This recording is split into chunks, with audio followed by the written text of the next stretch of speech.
Holbrook New Media. Greetings. Welcome to the Holbrook New Media audio feed. We do audio, video, content creation, and that other stuff. holbrooknewmedia.com. Today on episode 17 of the Geoff and Jeffrey Show, here are some of the things we are talking about. The Indian telemarketers tried to call again. Geoff found that it was cheaper to buy an Australian microphone in California and take it home than to buy it locally in Australia. An update on two of the podcasts that Jeffrey has been helping to get started. Jeffrey has had so many inquiries about podcasting that he made a resource page on his website. You can access it at podcastcurious.com. And of course, that President Obama had actually done an executive order to ban the Pledge of Allegiance. That's what I thought. That was a strange one. Yes, it was strange to start with, but you know, I'm a real skeptic on these things until I see some type of verification. But after it being carried on, you know, several of the main news services, ABC, NBC, things like that. And then the story was specific. I mean, it was quoting him, and all that. And so, okay. And so, I went ahead and went with it. And that was a complete hoax. And they not just fooled me, they fooled everyone. It's amazing, though, isn't it? If it's said on the internet or on YouTube or anything, it's got to be true. Well, my main thing is I believe it's not true if I see it on the internet for the most part. But every so often they just take you in. They got me, I guess. If you would like to receive the show notes in your email with links for things mentioned in episodes, go to holbrooknewmedia.com. On the right side of the page, there is a place to subscribe to the blog. We hope you enjoy the show. Hello, everyone. I'm Jeffrey Blanchard. And I'm Jeffrey K. Holbrook. And this is the weekly catch-up.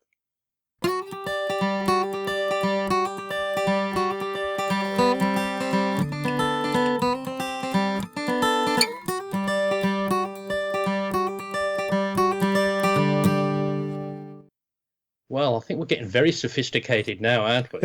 I'm feeling it. I really am. So we've got all these different options on for all the different things we want to do. But I think this is the first one where we've actually put down a time that we're going to be on and got there at that time, advertised it, and going from there. But don't know if anybody's watching. We'll soon find out anyway.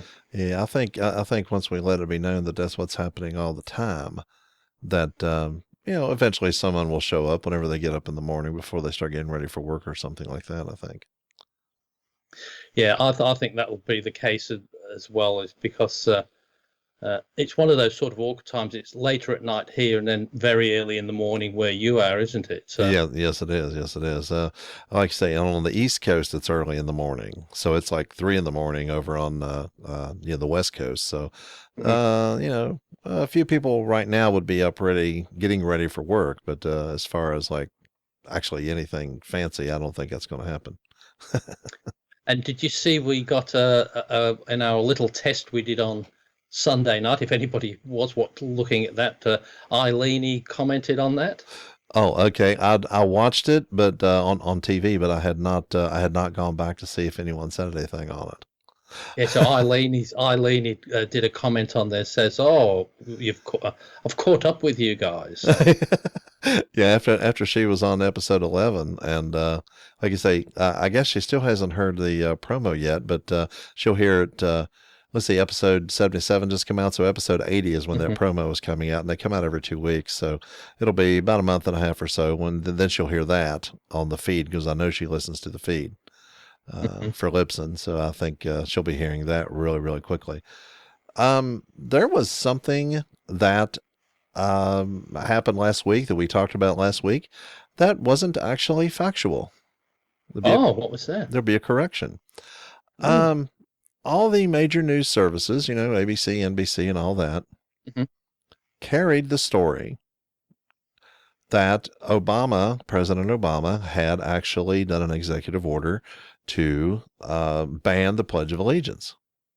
That's what I thought. That was a strange one. Yes, it was strange to start with, but I'm a real skeptic on these things until I see some type of verification. But after it being carried on, you know, several of the main news services, ABC, NBC, things like that. And then the story was specific. I mean, it was quoting him, and all that. And so, okay. And so, I went ahead and went with it. And that was a complete hoax. And they not just fooled me, they fooled everyone. It's amazing, though, isn't it? If it's said on the internet or on YouTube or anything like, it's got to be true. Well, my main thing is I believe it's not true if I see it on the internet for the most part. Well, but every so often they just take you in. They got me, I guess.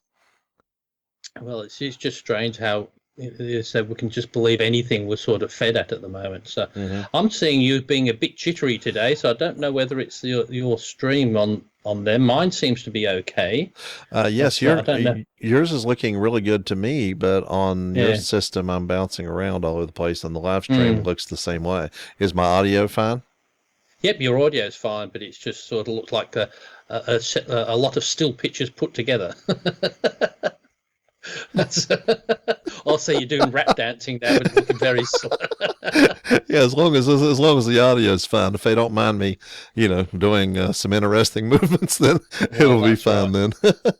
But I usually find though that with Skype, taking chances either way. Sometimes it's fine, but at least you've got a good quality picture. Sometimes we're not that fortunate to have the good quality picture. We just have the stuttering picture, and you just disappear totally. Maybe it'll improve. I don't know. I haven't got much running on this system other than we did before, and we went okay last week, didn't we? Yes. Like you say, there's just something about the connection between here and there. Things on my end seem to be doing just fine. I'm getting the full audio that I need from you, and I'm not hearing any stuttering at all. It's just that my picture is moving around for some reason. That's right. But okay, we're good. And I've got another cool shot that you haven't seen yet. Oh, let's see it. Oh, I like that one. Yeah. Yeah. So that's one. If we forget who we are on there, and we've got our individual one. So if I'm having a bit of a rant, then I can do that, and then I can get rid of me. A lower third, and then you can have a bit of a talking, and then get rid of that, and then we can go back to the just the normal shots as we got there, or back to the. What are you pointing at? I'm having fun with the jittery video. Oh, yeah, that's right. I did also find that, as I said, when I tweeted this out, I thought we could include a Twitter live stream. But then I thought, I thought nobody's there to partake in it anyway. Maybe if you send some tweets to us while we're on here. So. Yeah, but I was also thinking this week I was getting some video footage, and I was going to put something together. But with playing around with setting all this up, I wanted to make sure I had that right. So I got a bit behind, but I went out and did a bit of videoing in the car. I took one of my smaller cameras out. And I stick it in the car on a little suction cup to do some filming. But the only problem with that, the only place it fits nicely is upside down. So you have to film it upside down because if you're right way up, you just can't stick it that way. So it films it okay, but everything's upside down. Oh, okay. And one of my two favorite video editors was Final Cut Pro and Premiere Pro, and I like both of them, and I love Premiere as well with all the things it does have. But there's one thing that Final Cut does that Premiere won't do. What Final Cut will do, you can just pick that clip and rotate it, and it will save that in the library as a right way up clip. You can put that in the timeline on Premiere and rotate it, but you've got to put the whole clip in there before you see what you're doing, and then you've got to rotate it. Whereas Final Cut, you can rotate it in the library and then just take bits and pieces how you want it. So it's really good when you've got something like that where you're filming upside down, just the way you can get it, and being able to see what you're doing, editing it the right way rather than putting the whole 40 minutes on. I was in the city and I thought, well, it was a rainy day, but I thought I'll take some shots coming back on the freeway and see if I can put some video together. But all planned was going to be doing some video, but I thought I'll just do that after I've set this thing up and done a bit of testing. And you know how it is when you have 5 minutes when you're playing around with things and setting things up. 4 hours later, you stop that 5 minutes worth of messing around, and that way. So that was me done for the video editing for the week. But I was quite happy, though. I did get the camera out and do some filming, which I always feel a bit better after doing that. Oh, yeah. No, like I said, I've been planning on doing some photography, but of course I've been busy helping other people with their podcasting and stuff. It seems like that people are that know me now are coming up and asking me. I'm going to put something here on the screen, I think. I guess it would stay on the screen if I went ahead and put it on there. But people are coming and asking me to help them with the podcasting because they want to start a show. And they know I've been doing it for a couple of years. And so they come to me. And there is the guy I was telling you about that played guitar and the thing back here. His podcast is up now and is running really, really well. And he's got about 4 episodes out now. Pretty rapid. No, he's got 5. I'm sorry, because he put 3 out to start with, and he's put 2 out in the last week. And it sounds really good, and he's really, really doing well on that. And there was another podcast, you've heard me talk about them, the Cinema Toast Crunch podcast. They got flooded out, and so now they're trying to recover and trying to get some episodes out. And he really wanted to get an episode out, and he had time to get with his cousin, so they've kind of changed the format of the show. And not the format, but the hosts anyway. The main guy and his cousin now did it.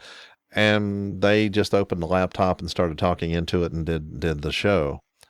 And I think there was an air conditioning running and a whole bunch of other things. And they gave me the audio on a flash drive and said, please fix it. Do something with it. Yes. And so I did the best I could. And, it was worth putting up, and it was a good show. It was just very, very noisy, and, one was closer to the mic than the other was. And, but anyway, with his new house, they've just closed on a new house. And so now he's going up in the attic, is going to have his own podcasting studio. He's going to get it all set up and have the quiet stuff and the sound treatment options we've talked about and stuff like that. So, that's what I've kind of been doing this week, is working with those 2 guys. And that was pretty cool. What did you guys do on Tech Down Over this week? We did absolutely nothing. Nothing at all. We didn't have a show this week. We was busy, so we cancelled that one this week, which is good, because sometimes I like to have a lay-in every now and then, because we're doing Tech Down Over. It's the other way around. So I'm the one getting up early on your Friday, or Californian Friday afternoon, about 4 o'clock, which is about 8 o'clock Saturday morning for me. So okay. I might do, but I don't mind. I'll still enjoy doing it, and I don't mind getting up for it. But it's always good to have a break every now and then. Well, sure. But getting back to you said you're friends with the podcast and doing different things wrong. Don't you find, though? I don't know, but I'm a little bit the same. I should go in there and do things and mess up and do it all wrong first, rather than trying to get it right. Because sometimes I end up never doing something because you think, oh no, I've got to do it right. And same thing with video cameras. You can film everything you damn well want to, and you can erase it. You're not paying for film, but you think, oh, that's not worth it. But it doesn't really matter, does it? Well, Dave Jackson from the School of Podcasting says you can't improve your podcast until you start putting out episodes. No, you can't, because you don't know what you're doing wrong. You don't know how to improve. So yeah, and then once somebody hears it, sometimes people are more than happy to tell you what you did wrong. But I have never really had anyone troll on me over my podcasting efforts, the different things that I've put out, different things I've done, even going on other people's shows and things, for an interview or something. I've never had anyone hating on me because of anything that I did, and I'm tough enough on myself to where I want it to sound as good as possible, and I want it to be as clean, a sound as possible. And so the first episode I ever put out, I was using the microphone you can see back there at the feet of the skeleton guy back there. And I didn't realize what a noisy self-noise microphone that is until about 6 months in. and, and then I started listening to it with the headphones through the H5, and of course you got a fan and power and everything. I was listening, where's that noise coming from?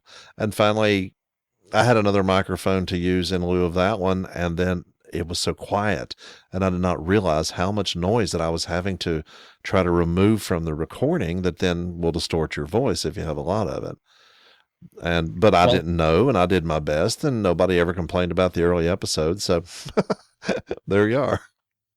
Well, that's what I'm just a little bit worried with this setup. I'm just worried I'm sounding a little bit echoey because where I am here, I haven't got any sound treatment apart from carpets and curtains, the normal things. I think it might sound okay, but when I monitor it, I hear it a little bit echoey. But Well, we'll soon see. through the headphones here and coming through my recorder here, I'm hearing a slight echo, but it's not really a bad thing. It's just Is it an echo? Or it's not the reverb coming back from the thing, but just sort of like Yes. a bit of a reverb.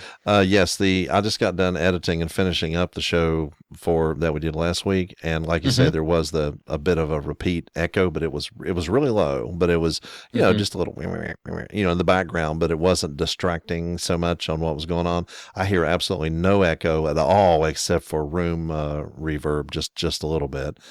I actually added some more sound treatment and put up some curtains behind here and added a little bit more just tonight before I started working on the other show, actually.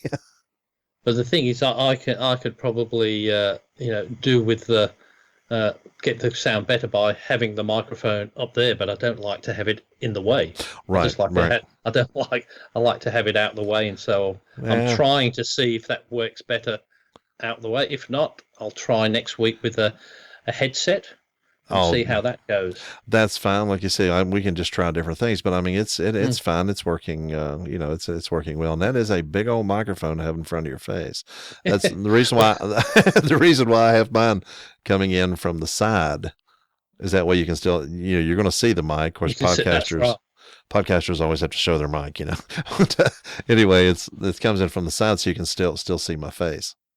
Well, this is the first week using this setup because last week I had the microphone coming from the top, was the Rode NTG2 coming from the top, and that can be a little bit bassy on there. And I was using the Logitech C920 camera, but the only reason I've moved all the setup here is because, like we said, I can't use the remote desktop presenter for the laptop and the Skype that you're on unless I'm physically connected. So I've got the Wi-Fi, but the physical connection's up here. I think maybe I'll have to get a 20-meter cable doing it downstairs and have a repeater to boost the signal down there. But I've moved everything up here. So I'm on the Canon XA10 video camera. So that's a good digital camera. So that should be giving me a bit better quality than the C920. And it should. So I'm not getting sound from that. I've turned that off and doing it through this one and going through the Aphex, trying to cut out a little bit of the background noise, and that's because after our talking, I had a test the other night. I turned down the volume a bit because I thought I was being a bit overpowering even from this distance. Whenever I loaded into Audacity, just the audio by itself, it was a little hot, and so of course, the audio from Blab was always pretty steady, several red lines as you went down the line there.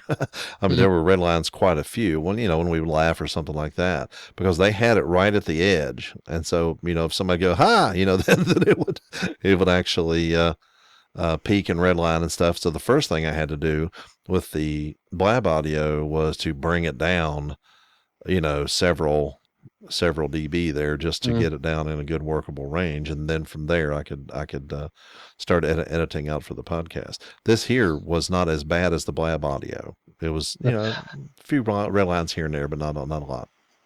Well, on my end, your sound sounds good, and I think because I'm recording it this end, I think that will come out okay. But I believe on the live stream, I think your audio might be going up and down like your picture is. I don't know if you can happen to have a quick listen, if you turn your mic off and have a quick listen to, or you can't because you won't be saying anything then, will you? Oh, Well, no. I mean, I could say something. Let me turn the volume. What I did I'm actually watching the live stream on my tablet over here. Oh, okay. I mean, instead of having it in the same system here, I've got it on the Mhm. tablet. So I just thought I'd try that out and see how that worked out. Let me see. Turn up some volume. It's just the audio meters seem to be going not consistent with you, they're consistent with me, but they seem to be going up and down abruptly with your picture. So I think mine might be okay, but you'll have to say something yourself. Oh, okay. Let me see what I'm saying. Yeah, on the live stream, it's going. Yeah, I thought it was saying something like that. Mm-hmm. Mine's going okay, isn't it? Yes, you're just now talking about going up and down abruptly on there. Yeah, but mine's going. I think mine's going okay, but yeah, yours your audio is great. Mine is going. yeah, I can hear that. Yeah, Oh, yeah, I can hear that. So. Yeah, that's all that's happening over the stream. Well, did you want to? What we could do? Would you like if I put us back to this shot and I hung up on you and we tried you again? Well, that's up to you. Even, I'm getting a full recording of my own audio on this end. Yeah. If you want that when it's over with, it could be something that Well, works. I can do it on this end. It's just the live stream won't be. You better turn your volume down on the live stream. But it's only the live stream that's not going to, because I've got a good sound on this one on the live stream. So Okay. Don't know if you wanted to try doing that. I'm sure that's got nothing to do. Well, it would There's be nothing else entertaining there. if anybody finds it and they see me going. Well, what the thing is, what I can do with the live stream, I can always delete that and just put this copy up anyway. Okay, so you are making your own local copy. Yeah, it'll be a 1080p, so I can upload it anyway Sure. with the audio, and that seems to be coming out okay. Well, you're sounding okay to me, hopefully in the recording, but as you said, you're making the recording, so if it doesn't come out, I can put it into Premiere, you can give me the sound, and I can just insert your audio. Okay. We can do all that. So, That is and there's no... That is honestly one of the reasons why I'm recording it on this end as well, because you never know. Again, there's so many variables here. And you might have to use my audio one week and your whole thing the next week with me pulling the audio out of that. So at least right here, I'm doing a complete local copy of my own audio and then recording what you're sending back to me. I think that's right, because I think when you're talking, I'm hearing you okay, but my meters are going up and down, so I think I'm recording that the same way as the live stream.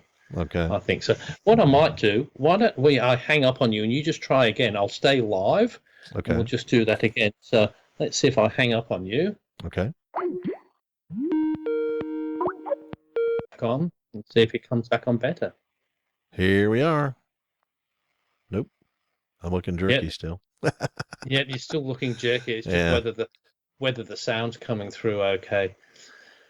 Anyway, you never know on this one, because as I said, I haven't got anything much going on my machine other than the Wirecast that we had, that we was going to do. Mm-hmm. But it'll be interesting to listen anyway to see how we go on that. So we'll just persist. Anyway. Everything seems good on this end from what I've got going on. Nothing else other than what I see myself doing on your screen is slowing down, and I'm not running a multitude of things. I'm even doing the live stream on a completely separate system. Let me show you here. I got a little tablet with it on it. Wait a minute. Mm-hmm. Oh, okay, that's good. So yeah, coming up okay, and you can see how many people's watching live, can you? Oh yeah, every one of them, yes. One, there should be at least one person watching live, isn't it? So yep, that's me. One of the things I noticed on this live screen, evidently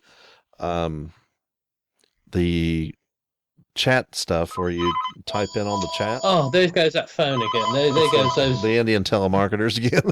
Yeah, that's right. That's them. They never phone me. I should always take that off. But as I said, the only time they've ever phoned is in the middle of a show. I think that's the only time they've ever phoned me. I left the cell phone away. Whenever they called the other day, I left I named that episode. The Indian telemarketers did not want to talk. That's what I actually named the episode. And it's just strange. I said, I left my cell phone. I thought, no, don't even bring, because even when you've got the cell phone on silent, you can all hear the vibration anyway, can't you? Yeah. Everybody doing that on the phone, so you never get away from that anyway. So, so what have you been up to? Anything exciting this week? Well, like I say, I was helping people with their podcasts. And then on my own website, I've had so many people, like I said, coming to me asking me about it, about podcasting, that what I did was put a page on my website with links to some articles I've written about podcasting. And then I put links on the page for a bunch of books about podcasting from people that I know about. And then a link to the School of Podcasting by Dave Jackson, who's a friend of mine, and he really is a great guy and knows what he's doing. But anyway, and then I went and got the domain name podcastcurious.com. And pointed it to that page. And so anybody who asks me, instead of saying, well, write this down and this is how you get there and then do this page and do it. No, I just say podcastcurious.com, and I think it's a lot easier to remember. And then that'll just take them straight to that page on my website with all those links and everything. And so, some of the articles I've written and some of the other stuff too. So podcastcurious.com. So you bought that, did you? Yes. It shocked me that nobody had it. I mean, there's all kinds of different things people could get, but there are people who are curious about podcasting, and it's kind of a catchy little phrase. So, podcast curious, and so no, I wish I could do more like that. Get into the advice thing or doing the different articles. I did have somebody asking me about doing some articles on something else, but not sort of that serious. But there's so many people around, and I get advice and I enjoy watching a lot of these tutorials, but I still get a bit thinking, well, there's all these good people about. What would they want to listen to me for? Well, the people that I know are coming to me, and at work, there's 300 some people around or whatever, and I'm the podcast guy, because I've been doing it for a couple of years. And of course, you tell people about it, and some people have my cards, that I've passed around just here and there. When somebody's curious about it, then I'll go ahead and give them a card to, go to my website and check out my show. It's just like one of those things, you're working with somebody all this time, and all of a sudden you realize that they are just this amazing singer, or they do these amazing paintings, or, you just know them in that work environment. And then all of a sudden you find that they are talented in a way that just has nothing to do with the work environment. And it really surprises you.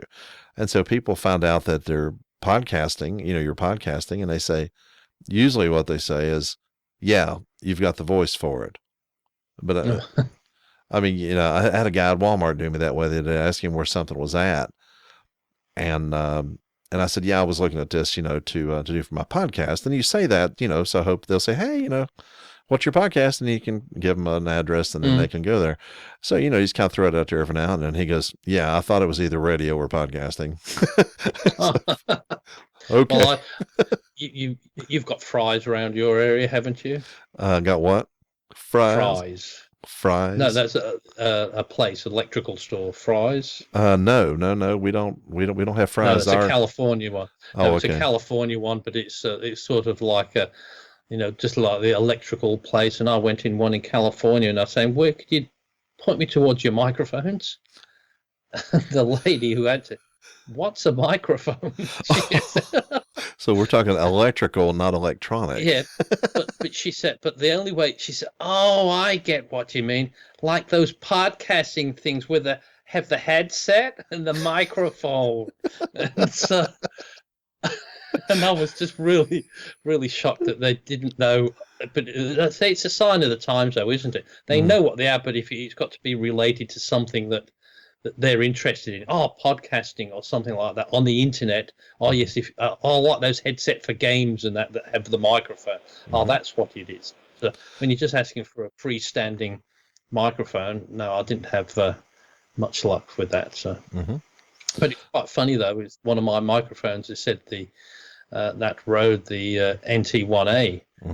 They're produced, I think, in New South Wales here, and I bought mine in Hawthorne in California Uh-huh. on one of the trips because it was cheaper to buy it there and bring it back than it was to buy it here. I can understand. Yeah, I can understand that. hmm Because, I mean, I find it, and again, you have the translation of the currency and everything, but you just wonder, why are things so much more expensive there? I guess maybe, well, you've got a lot of travel distance and everything. Distribution here is probably where everything is a little closer in, and we've got the interstate highways and I'm guessing transportation and actual delivery of an item is much less than it would be where you're at. But get this. This is what was on the radio today. It was on about natural gas prices. How our natural gas price for local consumption has gone up by 10% since last year. And that's the locally produced stuff. And they said we're the world's biggest producers of natural gas. Yeah. We export the most that do in the world. And they said the dearest place on the earth that sells gas is Japan. That we supply Japan for, and theirs is 25% cheaper than ours. That doesn't make any sense at all. So we ship it all the way over there, sell it to them, and they can sell it 25% cheaper than we get it. Okay. So do you all have some kind of special price controls or something that the government is allowing them to go to a certain point or something like that? Because I just think it's like they've got this thing that they can get money for. They said whatever, but they'll charge locally because you have to get it. So where else are you going to get it from if we're the main suppliers? We're not going to buy it from somebody else. We can't get it cheap. I don't know. Maybe you ought to have the Japanese to import it back. You might actually get it cheaper. It's a bit like in England though. They had the coal mines, and there was they closed the last coal mine down in England because it was cheaper for the English to buy their coal from Argentina than it was 5 miles up the road. And that's what's happening around here. The coal industry, there's a lot of coal being exported, like to China and places like that. But there's so much pressure locally for coal to be just shut down. Not necessarily as much in West Virginia, but people from outside of West Virginia and in Washington are saying it needs to be shut down, for environmental purposes mainly. And it's destroying the livelihood of an awful lot of people around here, for that. And so, yeah, I mean, I don't know when the last one will be, but it seems to me that coal companies should be in advance instead of spending all their time fighting the shutdown so much. Maybe they should be investing in what's next, which would be, the air and the solar and things like that. I mean, if you are investing in those type of things and maybe take some of those same people, put them to work in those type of industries while the transition is happening, you're going to be sure-footed whenever everything shuts down. You're going to be ready. Yeah, because you can see the writings on the wall for the coal industry, isn't it? The only way they're getting it is because nearly every country stopped the production. So the ones that are doing it, they can sell it for whatever the one they're producing a lot of that. But there's still tons of that left, isn't there? There's plenty of it, but they're trying to move away from it. But it's just not very environmentally friendly.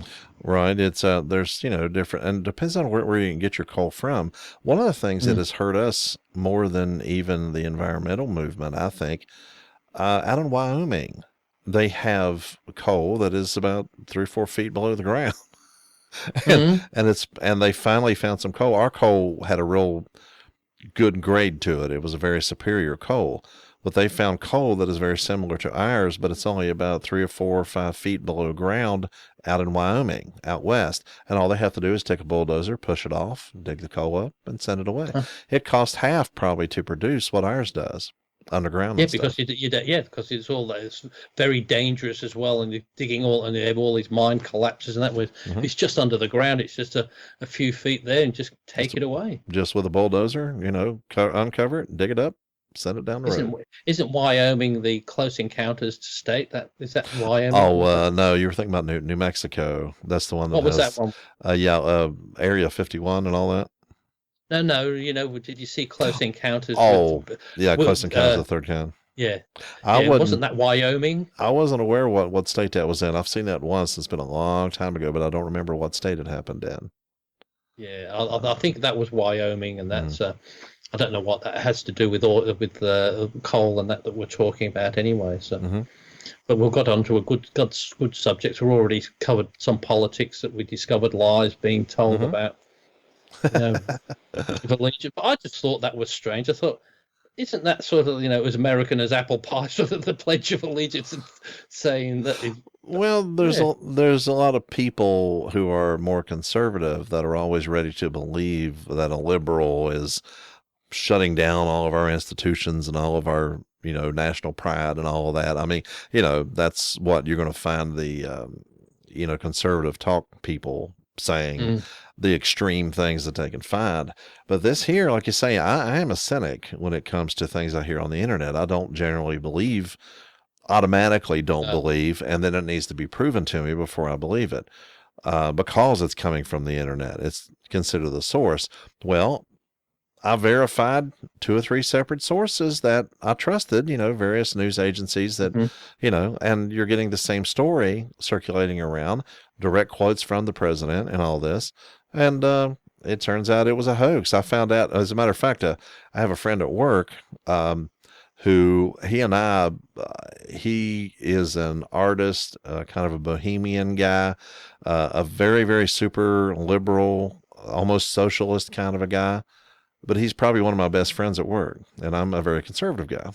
And Mhm. so we have some great conversations, and the reason why is because we can talk without Yeah. getting mad and screaming at each other. There's no, and so I really enjoy, I mean, he's been all over the world. His wife is from China. He met her when he was teaching at a university in China. And so he has got so many experiences that where he's been around the world. He's lived all over the United States. He's lived in other parts of the world. And so me, I have lived within 20 miles or 30 miles of this spot my entire life. And I've traveled, in the United States, but as far as I've never been out of the country. And so we have two completely different outlooks on everything. And it's really nice to be able to have those conversations and stuff. But he's the one that found out it was a hoax. I told him about it Mm. when I got to work, and I said, "Well, did you hear anything about that?" And he said he didn't hear anything about it at all. And then he went online on his phone and found that half of them were announcing this, and the other half of the things that came up on Google were saying it was all a hoax. And he come back and said it was a hoax. And I said, "Well, I trust you more than I trust, ABC or NBC. So, evidently it's a hoax." Mm. It was funny you should say about you haven't moved much from the distance and that, because the impression I get from over here that nearly everybody else in America, they're always from somewhere else. Like Oh, very rarely that I'll speak to somebody like yourself and West Virginia. No, well, where did you go? I grew up in New York. Or hmm no, everybody's from somewhere else, and I think unlike here is, where we live here, you tend to work there, and that's where it is. But in America, if there's a good job the other side of the country, you hmm go. But people tend not to do that here, whereas they'll move whole families there and say, "Oh, there's another job. I'll move over there." Well, my Which, father worked for the Postal Service, so I always knew when the testing for the Postal Service was. And, it's not like I got this big exciting thing for the mail, but it was a great job. It was the best job in this area with the coal industry already, seeing what was happening to it. Mhm. And it was a good, steady employment. Chemical plants were a big deal whenever I was a kid, but I just set my sights on the Postal Service. Right after I turned 18, I took my first test. I took like 5 tests, and I got hired like on the third one that I had Oh, taken whenever I was 23 years old. This past week, I guess that's something else that happened to me. I just had my 30th anniversary at the Postal Service. oh, So, goodness. so it's a good, long, steady job. Mhm. I can retire. My first retirement date's in 3 years. Well, next month I'll be 53. I can retire at age 56. Oh, The way it's set up, so I could retire in 3 years. I'd like to retire in 3 years. We'll see. But anyway, so there's been no reason for me to ever go anywhere. Now, our daughter, she moved to Indiana, as soon mhm. as she got a real job and she got out of college. And, and then she moved to Indiana for that job. And because there aren't many jobs around here anymore and there aren't any like the Postal Service that you can work an entire career at one job. So I'm here, and again, the job might have made me move, but I'm real dedicated to this area. I love it here. This is home. My wife's the same way. She's lived here all of her life, and we just want to be here. And if anything, when I'm at work, I'm always thinking about being home. Well, and that's the thing is, as you said, it's your 30th year in there. My current job being there 16 years, but the only reason I probably left, well, I didn't leave the other one. It's sort of the business closed down, so I would have been there for nearly 15 years. So I'd be about the same. And it wasn't that I looked for another job. It just the business went out of business, so you had no choice but to sort of move on. And then I had a sort of an interim one, and they sort of moved out and centralized to somewhere else. But if that was America, I would have probably centralized with them. But they moved from Melbourne to Sydney. But I was like you, I just thought, well, no, I wanted to stay in Melbourne. But like most Americans would say, I'm just moving where the job takes me. Mm-hmm. And now there's also a lot of situation to where, okay, we want to stay here. We want to be here, as long as we possibly can, as long as we can be independent. We live by ourselves now since our daughter moved out. But if we get to the point to where health-wise we cannot live alone, the last thing I'm going to do if my daughter is, say, in Oregon or California or someplace, is to say, no, you're going to have to move here and take care of me. As much as I want to live out my life here, whatever, if they're going to be taking care of us, which they swear they're going to, that would be my responsibility to make it as easy on them as possible. And so we may move close to them if we had to do that. But it's not, again, we want to be here and be independent, obviously, as long as we can. And I'll be 53 here next month, so hopefully I can be independent for another week or two. and that's the thing is, though, and if you're not independent, you probably don't mind moving so much because you appreciate the help anyway. So sure. It's some people say, I'll never live here. So yeah, but that's fine when you're nice and healthy and you can manage that. But your mindset changes when you really do need help, and that's. But it's nice that your daughter and that has said that we'll look after you when you're in your old age and that. But it's. Well, it always pays. Hopefully you'll never need it. So. Well, it always pays to be nice to your children because they're the one that's picking your nursing home. Well, that's what they do say, isn't it? So, yeah, that's right. So be nice. But I think there's something to be said to, when before you think about retirement, think about a plan for where you're going to go if you do need help. But I mean, some people just will not accept the fact that they might need it. But it's like everything else. If you plan ahead, there's no surprise. You know what's going to be coming. But some people get a surprise. Well, wait until they're real desperate and they need it. And there was some people. I didn't think I'd need that. I said, well, you're 87. What do you think? Or something like that. I said, but I know with my mum and her friends who were saying, but so and so's just gone into care, but they're only our age. And I said, yeah. 86, 87, it's not young anymore. So I said, but I suppose it's like us. I still think, I just sit down and think, gee, I'm, nearly 55. And you just don't believe that. You think, it was just 23 not so long back. Yeah, but you were there the whole time. You were there the entire time. So, yep, I remember all that. Yeah, and it does. And things, all the things our parents said, it goes faster, the longer you go, the faster it goes because you spend your entire life wishing it away. Like, today's my day off. I have to go back to work tomorrow. As soon as I go back to work tomorrow, I'm going to be thinking about the next weekend and yeah. I'm ready for that next weekend, and I'm thinking about the next show we're doing. And, my wife and I might have plans, today I've got a checkup to go to the doctor and stuff like that. So, we got some plans, but one of the things I have noticed is that my wife and I, even at the age we are now, she has quite a few doctor appointments where she's, disabled. And one of the reasons I have days off in the middle of the week is specifically, because you can get doctor's appointments on Tuesdays and Wednesdays. So that just saves me taking a lot of leave and things like that. But what's funny is we schedule, when there's a doctor's appointment, we schedule activities. She can't really get out and drive by herself. So we schedule things around the doctor appointments. Like last week, she had a doctor appointment. And we went, I took her to, there was a couple stores she'd been wanting to go to, involving things like makeup and hair preparations and stuff like that men enjoy.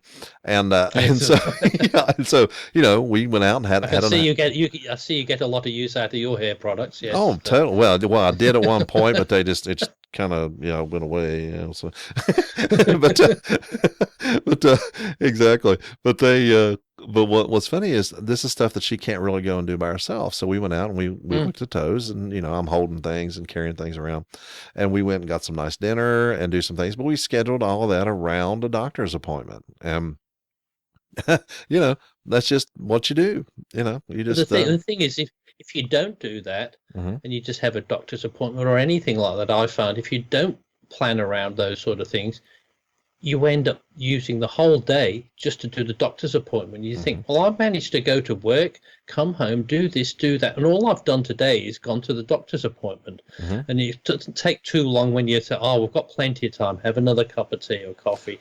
Then we can. But if you plan, like you said, it's actually quite good to plan, and then you feel like you've accomplished something rather than just having just a doctor's appointment. So it's good that you do that as well. Well, it also makes the doctor appointment. What do they say?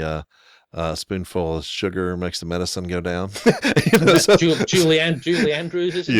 Yes. That's the Sound of Music, isn't it? Well, yeah, I think so. So if you have some medicine to take, then you might as well do something nice to go along with it and make it a little easier to take. So, He was saying before, like the parents say, time goes quicker, and I think I argued with my mother about 20 years ago when she said that. I said, that's not fair. It's going quicker for me now. That was when I was, in the 30s, and I think it's that we've got so much to do these days. Yes, that time just goes so. Where it's like when my mother was a child, I think she used to say that weekends were deadly. They used to take forever. It was like. Whereas now there's just such an abundance to do. You just have to think, what am I going to do? And it just goes so down quickly. And like even. I was thinking when you do get to go into a retirement home, and like even with my mum, it's in residential care.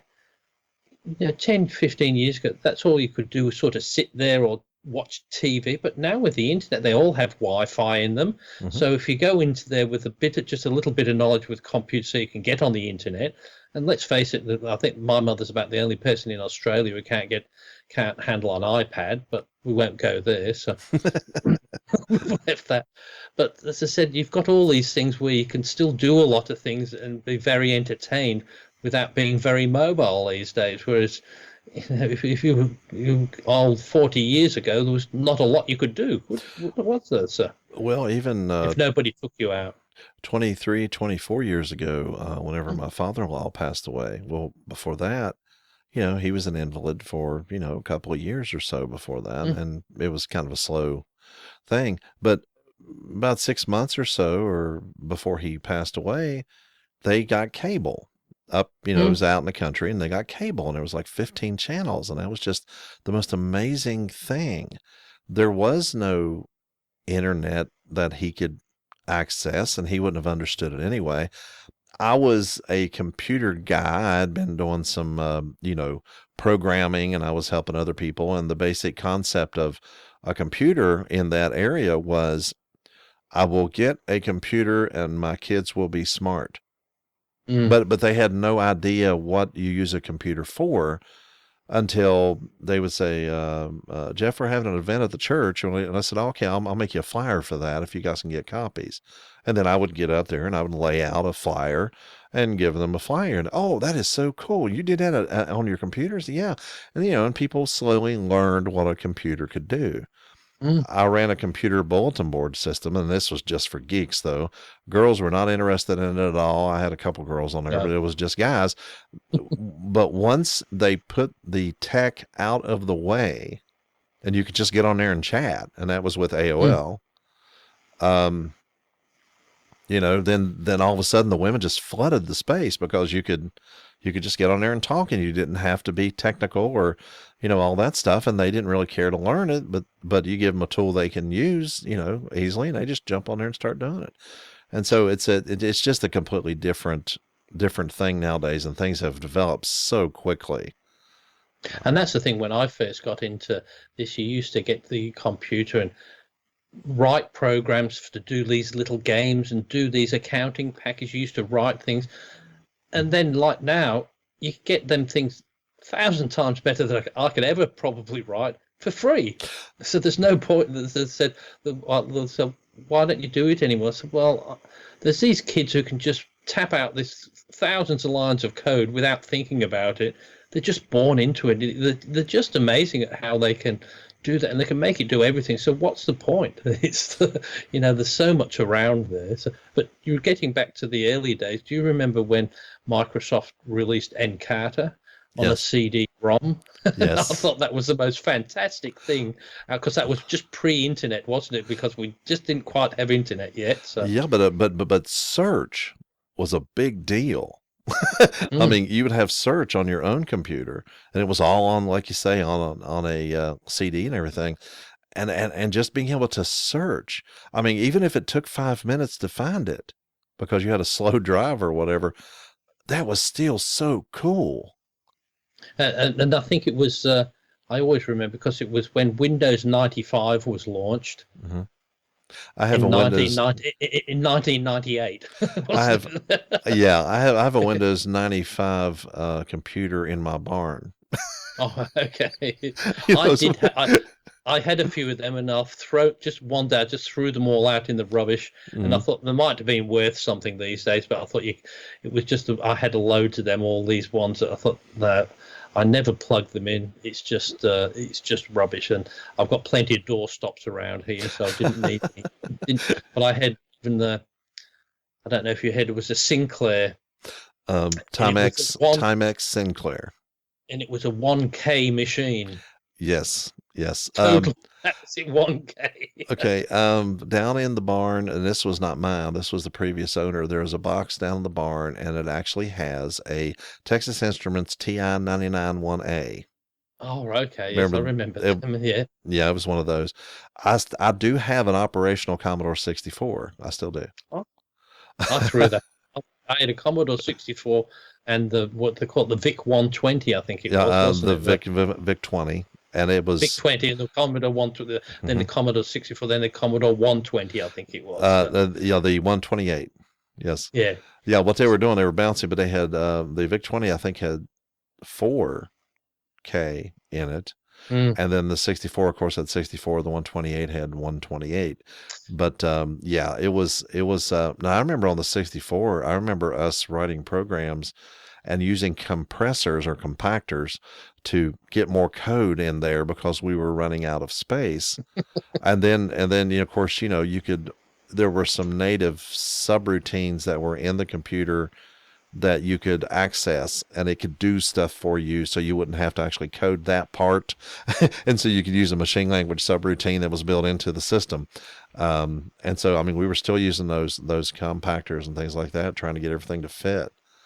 I'm threatening one of these to find my one of my video footage where I put some titles on it from my Commodore 64, and I used and on my first trip to Los Angeles in 1984, and it took me. It probably took about 3 hours for it to draw this picture of this title, just the opening. And it was fascinating, because back then you couldn't do any titles.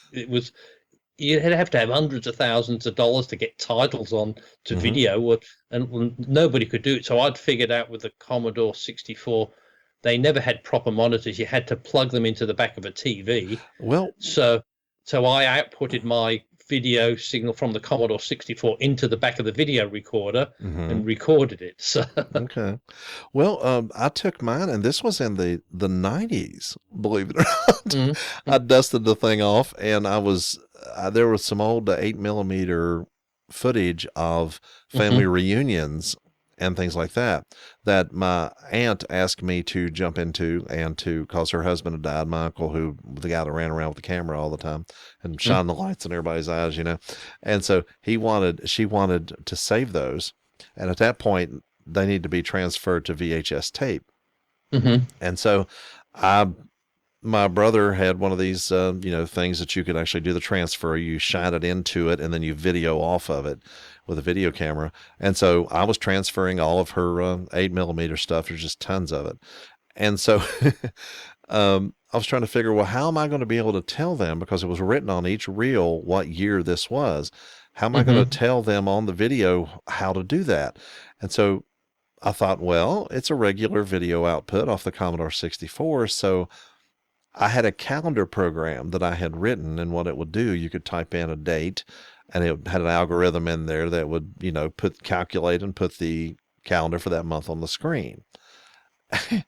And so I got that program, and actually found an earlier version to where I could stop it with the calendar on the screen without the menu options at the bottom, because you could print, you could do this, and I made it come on the screen and then stop and just have the calendar on the screen. And then I would put the same number of seconds, because everybody knows that the ones in July were July 4th, because that was my grandparents' anniversary, and then it was always the first weekend of December for the Christmas party. So all I had to do was put a monthly calendar on there. So I just popped that on there, and they're all set up that way with that funny little calendar thing I had going on that I had written, 15 years earlier. Or no, it was longer than that. And then I just brought the thing up on the screen and used it. And this was in the later 90s, actually, transferring these things over to VHS tape. And one of my earlier computers was just after Apple had brought out when it was the Apple One, or what was their first one? It was just I thought it was just the Apple by itself, and then they had. What I bought was Hitachi brought one out. Oh. And they called it the Peach.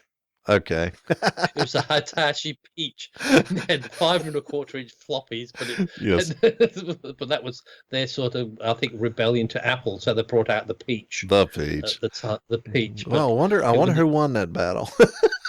Well, that's right. Yeah, I didn't even realize and didn't remember until now that Hitachi did a computer. So that's how well. I was really big into the computer stuff, and I had never heard of the Peach. Haven't you? Have a look it up. There's got pictures of it. If you look Hitachi Peach, there is one, and that's the one I had, and it had came with a monitor, but it was a really great unit. It's an all-in-one big chunky one, like the Apple type machine, but it was and when you really think about it, all of them did pretty much nothing, didn't they? Unless you did unless you did some programming on them, they really didn't do much, because there wasn't a lot of programs out there unless you were paying you just switched screens. I decided I would share that screen. Okay, so what's that screen? I'll just put you on full screen on that one. So, Yeah, that's a picture I took here in West Virginia whenever there was high water one time at the base of a waterfall, actually. I was just freezing the thing up. I like freezing water and things like that. I enjoy that type of stuff and taking close-up shots, and so that's what I did. Anyway, yeah, I like that rather than just just ordinary things. But the thing is, you just don't know. As I said, I'm trying to make a bit of a video, and I did take the camera out and caught some nice video shots of some seagulls. Yes, and I think I showed, and it looks really good. But they were just flying above my head. But it was so windy, it looks like they're moving fast, but they were just above my head, and the wind kept blowing them away. So but photography and even video, but especially photography, is not what's there; it's what you let them see. And that's where it is, because when everybody says about the ideals, there's no, you just don't know until you've taken it and what you can get out of it. It all depends what people are looking for. Like you can have it, like on the TV, you can have a nice, lovely, clear shot, perfect. It's got the best picture out. People don't want to see that. They want to see a different.